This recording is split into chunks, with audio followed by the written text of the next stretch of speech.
नमस्कार दोस्तों, स्वागत है आपका एक नए से वीडियो में। आज का जो वीडियो है दोस्तों, बेसिकली जैसा कि आपको पता चल रहा होगा थंबनेल में, ये एक रिज़ल्ट का वीडियो है। कुछ दिनों पहले हमने रिकॉर्ड किया था वीडियो, वो आप मेरे प्लेलिस्ट में देख सकते हैं। आम के फ्लावरिंग के रिगार्डिंग यदि स्टार्ट हुई है या नहीं हो रही है तो उसके लिए क्या उपाय हैं, इसके बारे में हमने एक डिटेल वीडियो बनाया था। और उसमें वीडियो के बाद मैंने बताया था, एक और भी वीडियो डाला था कि यदि आपकी फ्लावरिंग स्टार्ट नहीं हो रही है पेड़ पे तो क्या छिड़काव करें। तो हमने अल्फ़ा नेप्थेलिक एसिटिक एसिड का छिड़काव किया था और पूरे बागीचे पे। तो उस समय मैंने जब वीडियो रिकॉर्ड किया था तो कुछ कुछ में फ्लावरिंग आ रही थी और कुछ में नहीं आ रही थी या स्टार्ट नहीं हुई थी। तो बेसिकली हमने पूरा स्प्रे किया है टोटल फार्म पे। तो देखिए, ये वाला फॉर्म मैं बिल्कुल बताने के लिए ही आज का वीडियो बता रहा हूँ आपको कि किस तरीके से फ्लावरिंग आ रही है, आ चुकी है। और उसके बाद बीच में हम कुछ डिस्कस करेंगे इंपॉर्टेंट पॉइंट्स जो हैं फ्लावरिंग के रिगार्डिंग, कि फ्लावरिंग में कुछ यदि आपको दिख रहा है रोग या डिजीज़ तो उसका क्या क्यूरेशन रहेगा। इसके अलावा हम बात करेंगे, यदि आपके फल की साइज़ जैसे जो अर्ली वैराइटीज़ हैं उसमें मटर के दाने की हो गई है तो फिर आप क्या स्प्रे करें। और उसके बाद इसी वीडियो में हम लास्ट में बात करेंगे कि फ्लावरिंग आने के बाद आपको कौन सी खाद आम के पेड़ में डालनी है और वो कौन सा तरीका है, आप कौन से तरीके से आप डालें उसको। एक नया तरीका मैं बताऊंगा आपको, उस कौन सी खाद और उस तरीके से आपको डालने का प्रोसेस बताएंगे। तो चलिए शुरू करते हैं बागवानी की सैर, आइए।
तो दोस्तों, कुछ पेड़ों में फलों की साइज़ थोड़ी सी इंक्रीज़ हो चुकी है। ये देखिए, ये बड़े बड़े फल आ चुके हैं इसमें। ये बैंगन पल्ली है, जैसा कि आपको शेप से पता चल रहा है।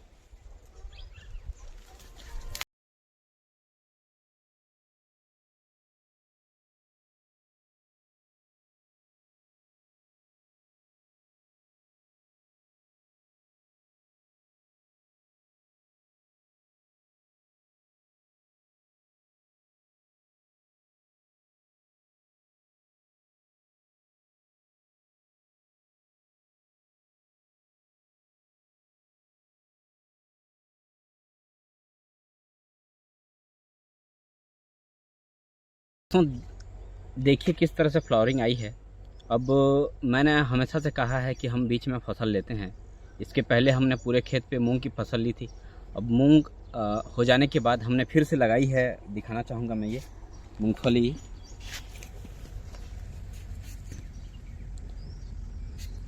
अब यहाँ पे कुछ प्लांट्स हैं, मैं दिखाता हूँ आपको। ये इनकी हाइट बड़ी नहीं है। जनरली जो ग्राफ्टेड प्लांट्स हैं वो उतने हाइटेड नहीं होते। इनकी खासियत ये रहती है और कम हाइट पे ही भरपूर पैदावारी देते हैं। और हमारा मकसद भी यही रहना चाहिए, हमें ज़्यादा बहुत बड़े पेड़ की इच्छा नहीं रखनी चाहिए। ये देखिए कितना छोटा सा है, प्लांट काफ़ी मजबूत है और फ्लावरिंग देखिए भरपूर आई है। इस पे काली फफूंदी का भी प्रकोप था, तो हमने उससे क्यूरेशन किया है। अब इसकी फ्लावरिंग देखिए। इसके साथ साथ इसके साइड वाला प्लांट भी वही है, मैं आपको दिखाना चाहता हूँ।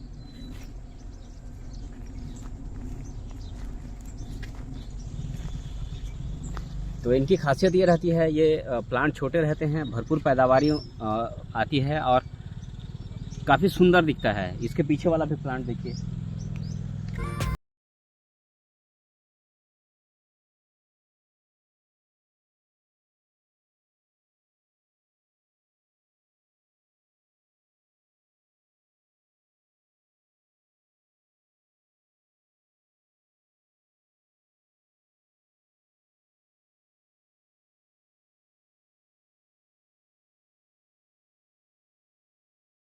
अभी इनके जो दानों की संख्या देख लीजिए, उसके बाद आप साइज़ देख लीजिए। एक्यूरेट इसी साइज़ पे हमको अब ये बागीचा कुछ दिनों में, तकरीबन 4-5 दिनों में मैं एक और स्प्रे करूंगा इसमें अल्फ़ा नैप्थेलिक एसिटिक एसिड का। तो उसका फ़ायदा ये रहेगा दोस्तों कि जो फलों की क्या बोलना चाहिए, झड़ाव है वो पूरी तरह से रुक जाती है। और अल्फ़ा नैप्थेलिक एसिटिक एसिड में फलों की क्वांटिटी, क्योंकि झड़न रुकेगा तो क्वांटिटी बढ़ती है, एज़ वेल एज़ क्वालिटी, और उसकी जो साइज़ है वो काफ़ी इम्प्रूव होती है। तो इसका मैं छिड़काव करूँगा अभी विद इन ए वीक। और उसको मुझे जो मात्रा है अल्फ़ा नैप्थेलिक एसिटिक एसिड की वो रखनी है 4.5 ml प्रति 15 लीटर पानी। मतलब एक स्पेयर में जो 15 लीटर का पानी आता है उसमें 4.5 ml ही मुझे लगाना है। और ये स्प्रे मैं विद इन ए वीक करूँगा। उसके बाद फिर 15 से 20 दिनों के अंतराल या महीने के बाद मुझे फिर एक स्प्रे करना है। अल्फ़ा नैप्थेलिक एसिटिक एसिड इसलिए बोलता हूँ क्योंकि ये प्लांट के प्रोडक्टिव ग्रोथ को बढ़ाता है, साथ में जो मालफॉर्मेशन है वो उसको कम करता है। तो ये चीज़ें याद रखनी है आपको।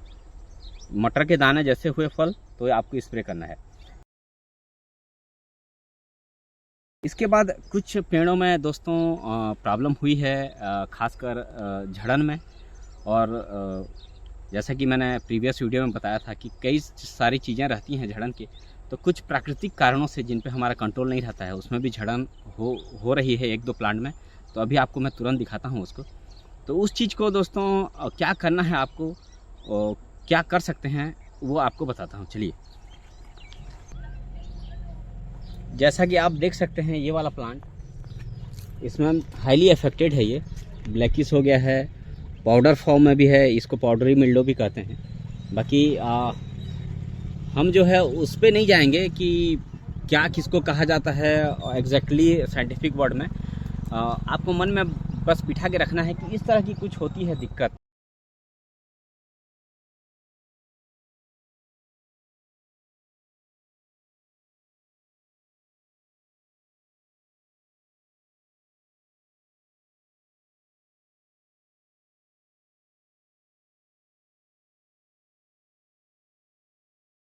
लगता है तो इसके लिए प्रॉपर क्यूरेशन जो है वो आप पूरे बगीचे में नीम का तेल, जो नीम एक्सट्रैक्ट आता है वाटर सॉल्युबल वाला, उसको आपको स्प्रे कर देना है 4 ml प्रति लीटर के हिसाब से ऑर्गेनिक फॉर्म में। वो 2 बार स्प्रे कर दीजिए आप, 5-7 दिन का अंतराल या 10 दिन का अंतराल रख के। या फिर आप ब्रह्मास्त्र यदि आप बनाते हैं गोमूत्र से और 5 तत्वों से जो मिल के बनता है उसका स्प्रे करेंगे 2 बार 5 से 10 दिन के अंतराल में। या फिर जो नॉर्मल फंगीसाइड है कॉपर ऑक्सीक्लोराइड, उसका स्प्रे कर सकते हैं। या फिर इससे भी क्योर नहीं होता या आपका बागीचा हाईली अफेक्टेड है इससे, तब आप केमिकल कंपोजिशन में इमिडाक्लोरोपिड 2 ml पर लीटर के हिसाब से स्प्रे कर सकते हैं। बट इतनी दिक्कत नहीं होती है, ये एक प्राकृतिक रीज़न से कुछ होता है, फंगस का इफेक्ट। तो इसमें आप नीम तेल एक्सट्रैक्ट जो वाटर सॉल्युबल है उसका स्प्रे करिए 4 ml प्रति लीटर के हिसाब से, तो इसका क्यूरेशन ऑलमोस्ट हो जाता है। इसमें कुछ और जैसे हैं, इसमें कुछ फल आ चुके हैं तो ये रुक जाएंगे अल्फा नैप्थेलिक एसिटिक एसिड के छिड़काव से। प्लस कुछ जो फॉर्मेशन हुए हैं अभी हाईली इफेक्टेड नहीं हुए हैं, पार्सली हुए हैं, उसमें ये फंगस या फिर जिस कारण से भी ये हो रहा है ये क्योर हो जाता है। प्लस जो फल हैं वो आएंगे, या फिर जो बड़े साइज़ के फल हैं वो झड़ेंगे नहीं, जैसे ये है।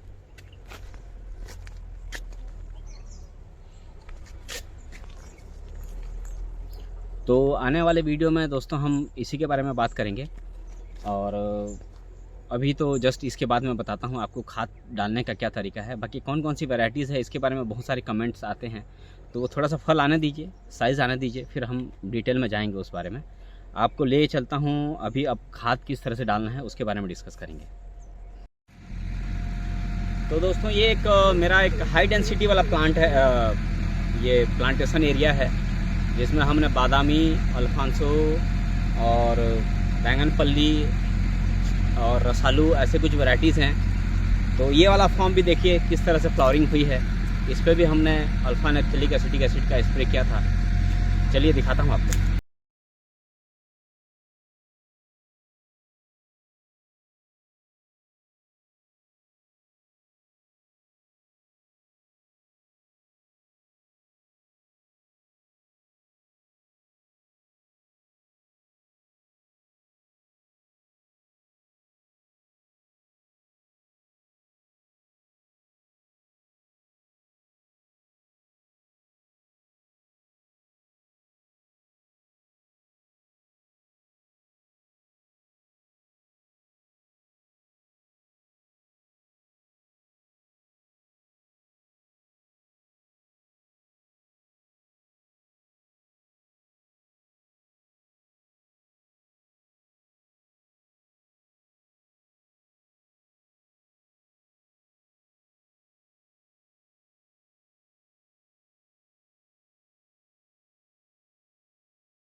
तो दोस्तों आपको याद होगा मैंने जब अल्फा नैप्थेलिक एसिटिक एसिड का स्प्रे किया था तो आइडेंटिफिकेशन के लिए ये प्लांट को आपको बोला था मेमोराइज़ करने के लिए। ये वही प्लांट है, देखिए इसका परिणाम। इसमें फफूंदी के लिए, जो काली फफूंदी है उसको दूर करने के लिए भी हमने ऑर्गेनिक मेथड यूज़ किया था। उसके बाद इस तरह से इसमें फ्लावरिंग आके फल रुके हुए हैं। और इस बगीचे में ये भी दिखाना चाहूँगा, ये एक है केसर का पेड़, देखिए किस तरह से फ्लावर रुकी हुई है इसमें। अब ये टाइम हो गया है स्प्रे करने का। बाकी 2-3 दिनों से हेजी सनशाइन चल रही है, बारिश की भी संभावना है मेट्रोलॉजी डिपार्टमेंट की तरफ से, इसलिए मैं रुक गया हूँ। तो ये बगीचे में भी एक बार आपकी सैर करवाता हूँ किस तरह से फ्लावरिंग आई है।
एक दो चीज़ें मैं बोलना चाहूँगा दोस्तों अभी यहाँ पे मुझ जैसे किसानों के लिए, क्योंकि हम प्रॉपर हमारी जो वंशानुगत परंपरा है खेती किसानी है, तो हमारे पास एक लिमिटेड सोर्स रहता है खाद वगैरह, ये जो हमारे पास जो अवेलेबल है उसी को हम यूज़ करना चाहते हैं। तो खासकर आम की खेती में खाद का प्रयोग हम बहुत कम करते हैं, बल्कि उसकी जगह हमेशा से मैंने कहा है हम इस तरह की फसल लेते हैं, जैसे मटर हुआ, टमाटर हुआ, तो और गोबर खाद है, तो इस सब चीज़ों से ना इसकी पूर्ति होती है मैक्सिमम।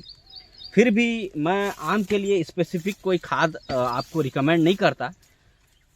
जो आपको सालाना चाहिए डीएपी वगैरह, यूरिया वगैरह, वो लिमिटेड ही प्रीफर करता हूँ। बाकी जगह मैं बार बार वही बोलता हूँ, यदि आप फार्मिंग करते हैं आम की, तो एक प्रॉपर ऐसा चुनाव करें प्लेस, और ऐसी जगह आप उसका चुनाव करें कि उसमें कुछ फसल ले सकें आप अंतर्वर्षीय, चाहे साग सब्जी हो, चाहे आलू हो, या ऐसा कुछ। तो आम को अलग से स्पेसिफिक कुछ खाद देने की ज़रूरत नहीं पड़ती, जितना अनुभव मेरा है।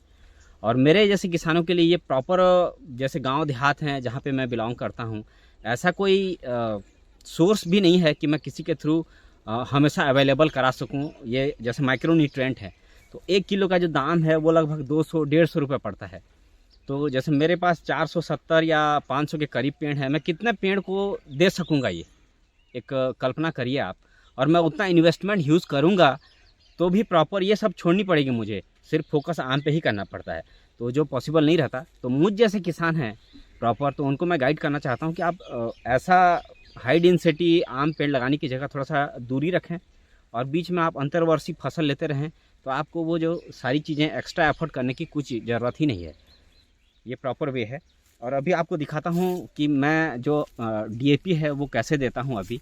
अभी जैसा ये है, अभी इस पेड़ की सिचुएशन है, अभी के हिसाब से मुझे इसमें अलग से नए शाखाएं, नए पत्तियां, ऐसी कुछ ज़रूरत नहीं है। अभी मुझे पूरा फोकस इसके फल लेने पे रहेगा।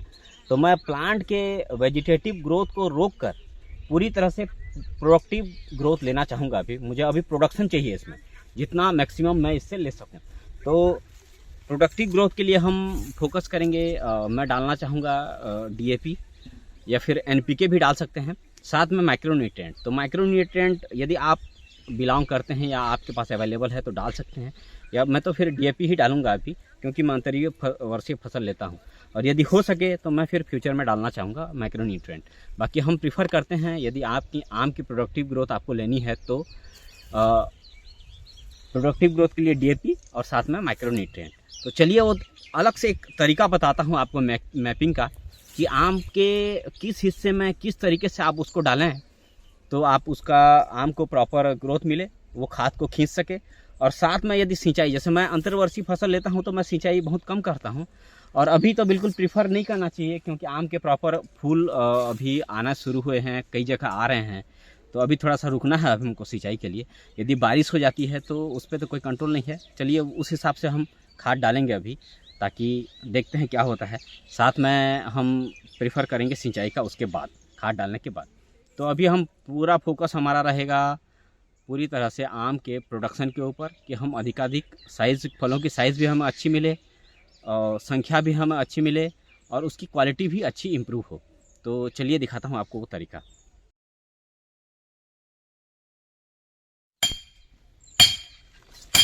तो ये मैंने चौसा का पेड़ चूज़ किया है। देखिए इसमें इस तरह से फल आए हुए हैं। बस तो हमने क्या है, खाद डालने के लिए इसको चूज़ किया है। तो इसमें जो इसकी ब्रांचेस निकली हुई हैं, ये आपको मैपिंग के लिए बताता हूँ। ये जो लास्ट ब्रांच है और ये मेन स्टीम है, उसके बीचों बीच अपने को चूज़ करना है, तकरीबन 2.5 से 3 फीट तने से लेके। तो उसको हम 1 फीट तक सब्बल को, लोहे का जो सब्बल है उसको हमने ठोका है। अब उसको हम घुमा के उसको निकालेंगे, जैसे शंकु बन जाए उसका। घुमा के निकाल दो।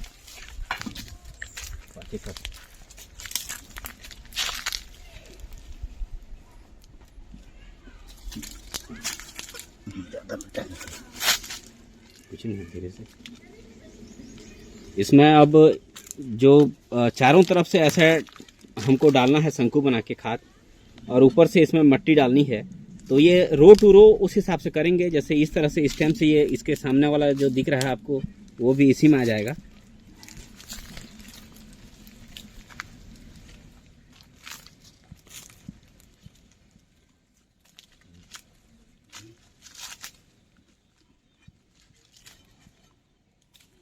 तो ये देखिए इस तरह से होता है गड्ढा।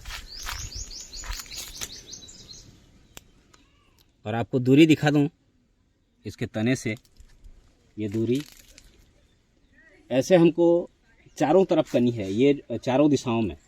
अब इसमें खाद डालेंगे।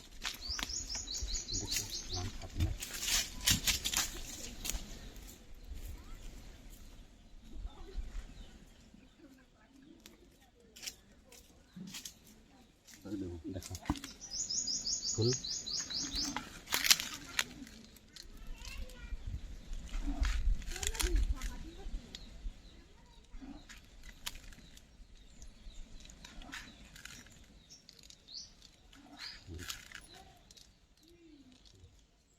तो मट्टी। अब इसमें ऊपर में हम मट्टी कवर करेंगे।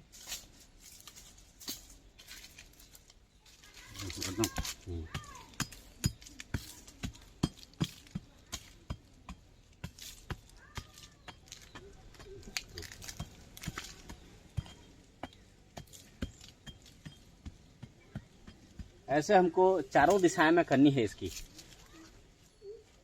यहाँ पे हमने डाला है, अपोजिट साइड में भी हम डालेंगे इतनी ही दूरी पे, साइड में भी हम डालेंगे, इस साइड भी हम डालेंगे।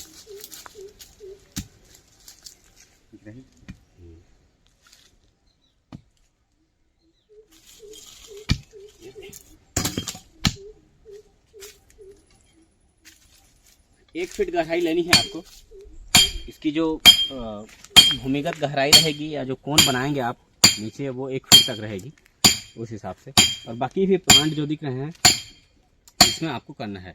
तो इसके लिए आप खाद का चुनाव वही डीएपी ही करेंगे, क्योंकि डीएपी, और जैसे हमको 4 गड्ढे हैं तो हमने 3 में डीएपी दिया है, तो बीच किसी एक को हम माइक्रो न्यूट्रिएंट से भरेंगे, या हमने 2 को डीएपी कवर किया है तो 2 को हम माइक्रो न्यूट्रिएंट से कवर करेंगे। उसमें कोबाल्ट, कैल्शियम और मैग्नीशियम, ये जो चीज़ें होती हैं, जिंक वगैरह, तो जैसा आप प्रीफर करें। तो आपको ये जो तरीका है काफ़ी कारगर है। और उसके बाद अब ये साइज़ क्योंकि हो चुकी है, तो अब इसमें विद इन ए वीक मैं फिर से अल्फा नेप्थेलिक एसिटिक एसिड का यूज़ करूँगा। तो दोस्तों ये जो तरीका है मैं इसलिए बेटर मानता हूँ, जैसे हमने ये एक पिट बनाया है, ये पिट बनाया है, इसके साइड ये रहेगा और ये चारों दिशाएं में इसकी रहती हैं पिट। तो खाद डालने का जो ये तरीका बेस्ट इसलिए है क्योंकि इसको आप सूखी ज़मीन पे भी डाल सकते हैं। उसके बाद जैसे इसमें आप सिंचाई करते जाएंगे वो धीरे धीरे प्लांट को मिलता जाएगा।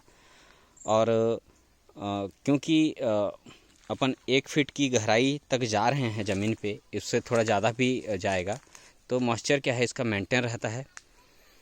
और ये जो है धीरे धीरे जैसे ये मॉइस्चर मिलते जाएगा, खाद धीरे धीरे घुलती जाएगी, तो प्लांट को एक लंबे समय तक ये खाद मिलती रहती है।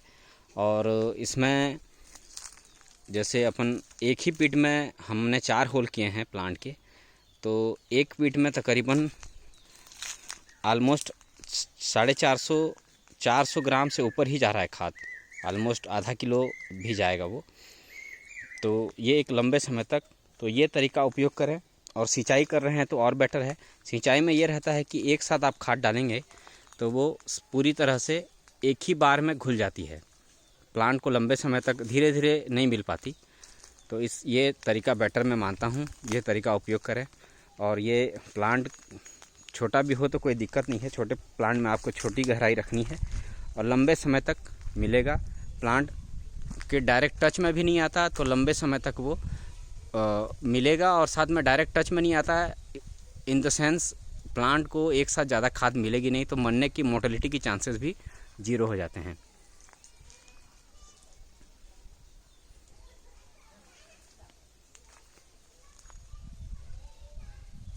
और उम्मीद करता हूं दोस्तों आज की जानकारी काफ़ी सपोर्टिव रहेगी आप लोगों की, ऐसा मुझे अपेक्षा है। और जुड़े रहें मेरे चैनल के साथ और हमेशा अपना आशीर्वाद बनाए रखें। बहुत बहुत धन्यवाद। नमस्कार।